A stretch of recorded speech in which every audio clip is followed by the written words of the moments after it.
নমস্কাৰ গাইজ, আসসালামু আলাইকুম। কি খবৰ আপোনালোকৰ? আশা কৰিছোঁ নিশ্চয় আপোনালোক ভালে আছে। মই আজমাই ৰাতিপুৱা ভাত সাজ খাবলৈ লৈছোঁ। ভাত খাবৰ কাৰণে কি লৈছোঁ জানেনে গাইজ? এয়া দেখিছে, দাইল লৈছোঁ, মচুৰ দাইল, এইফালে বেঙেনা আলু ভাজি, এইফালে সৰু মাছৰ চাটনি, এইফালে আলু পিটিকা, আৰু এইফালে হ'ল ঔষধি গুণ সম্পন্ন চাটনি, আৰু লগত এটুকুৰা লৈছোঁ ভিটামিন চি থকা নেমু আৰু ভাত কেইটামান। এতিয়া এইদৰে ৰাতিপুৱা ভাত সাজ খাম আৰু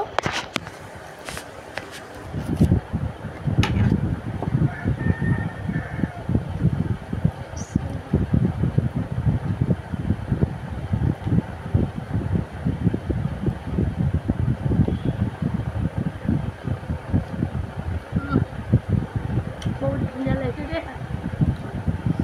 চাটনি, সৰু মাছৰ চাটনি কোনে কোনে খায় বাৰু?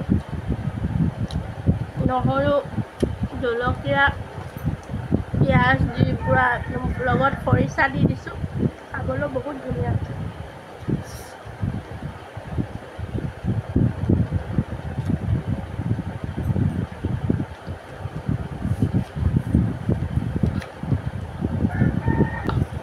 ভাত খাই কমপ্লিট হৈ গ'ল, এতিয়া দাইল অকণমান আছে, খাই দিম।